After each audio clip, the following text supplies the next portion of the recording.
Covid pandemic બાદ મકાનોના ભાવમાં અચાનક જે ઉછાળો આવ્યો હતો તેની અસર હવે ઓસરી ગઈ છે.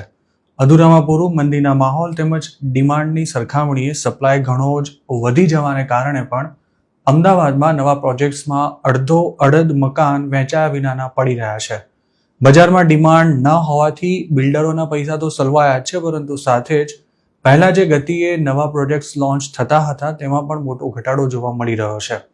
અમદાવાદ મિરરના એક રિપોર્ટ પ્રમાણે વેચાણ ઘટવાને કારણે બિલ્ડર્સ નવા રેસિડેન્શિયલ પ્રોજેક્ટ્સ તેમજ રીડેવલપમેન્ટના પ્રોજેક્ટ્સ શરૂ કરવા માટે ઉદાસીન બન્યા છે.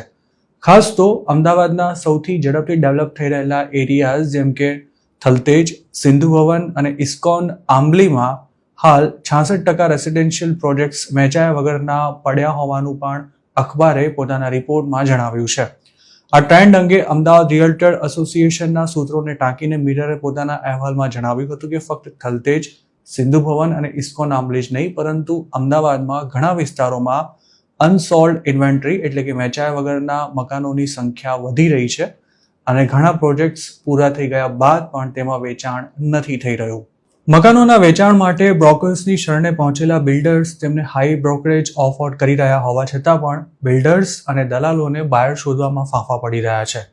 કેટલાક એક્સપર્ટ્સનું એવું પણ કહેવું છે કે અમદાવાદમાં નવા પ્રોજેક્ટમાં વેચાયા વગરના મકાનોનું પ્રમાણ 45% જેટલું છે, એટલે કે અડધો અડધ પ્રોજેક્ટ્સ વેચાયા વગરના પડ્યા છે. નવા પ્રોજેક્ટ્સની સાથે સાથે મંદીની અસર રીડેવલપમેન્ટ પર પણ જોવા મળી રહી છે. Urban redevelopment housing society welfare એસોસિએશનના પ્રમુખ જીતેન્દ્ર શાહે આ અંગે મિરરને એવું જણાવ્યું હતું કે રેસિડેન્શિયલ સેગમેન્ટમાં સપ્લાય વધારે પડતો થઈ ગયો છે અને તેથી રીડેવલપમેન્ટ સ્કીમ સાથે સંકળાયેલા ઘણા બિલ્ડર્સ હવે વિચારી રહ્યા છે કે તેમણે વધુ રીડેવલપમેન્ટ પ્રોજેક્ટ્સ લેવા જોઈએ કે પછી નહીં.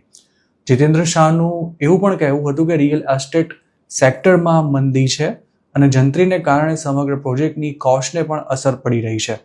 આ સિવાય લિક્વિડિટીનો મુદ્દો પણ ખરીદદારોના સેન્ટિમેન્ટને અસર કરી રહ્યો છે, જેના કારણે રેસિડેન્શિયલ યુનિટ્સનું વેચાણ ધીમું થઈ રહ્યું છે. બિલ્ડર્સ અને ડેવલપર્સનું આ અંગે એવું પણ કહેવું છે કે રિયલ એસ્ટેટ સેક્ટરને વેગ આપવા માટે સરકારની સહાયની જરૂર છે. રાજેશ ગ્રુપના રાજન શાહે આ અંગે જણાવ્યું હતું કે તેમનું ગ્રુપ અમદાવાદમાં હાલ 7 રીડેવલપમેન્ટ પ્રોજેક્ટ્સ પર કામ કરી રહ્યું છે, પરંતુ રિયલ એસ્ટેટ સેક્ટરમાં આવેલી મંદીને કારણે તેમણે 2 પ્રોજેક્ટ્સ હોલ્ડ પર મૂકી દીધા છે.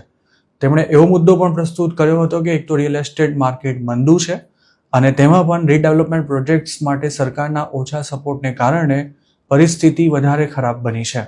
તેમણે જણાવ્યું હતું કે જો ગુજરાત સરકાર રીડેવલપમેન્ટ સ્કીમ્સ પરના ટેક્સમાં ઘટાડો કરે અથવા તો તેને દૂર કરે તો બિલ્ડર્સ આવા વધારે પ્રોજેક્ટ્સ પર કામ કરવા માટે તૈયાર છે, કેમ કે રીડેવલપમેન્ટ પ્રોજેક્ટ્સ ગૂંચવણ ભરેલા હોય છે અને તેમાં વધારે રિટર્ન પણ નથી મળતું હોતું.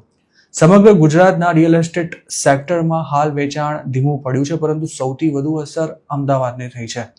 ગુજરાત રેરાના ડેટા પ્રમાણે રજિસ્ટર્ડ રિયલ એસ્ટેટ પ્રોજેક્ટ્સમાં અમદાવાદ ટોપ પર છે અને ત્યારબાદ વડોદરાનો નંબર આવે છે.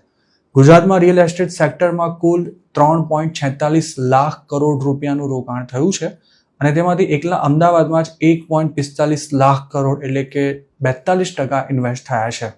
રિયલ એસ્ટેટ સેક્ટરમાં તેજી મંદી આવ્યા કરતી હોય છે અને બજારમાં જ્યારે તેજીનો માહોલ હોય ત્યારે મકાનોના ભાવ જાણે દિવસેના વધે તેટલા રાતે અને રાતેના વધે તેટલા દિવસે વધતા હોય છે.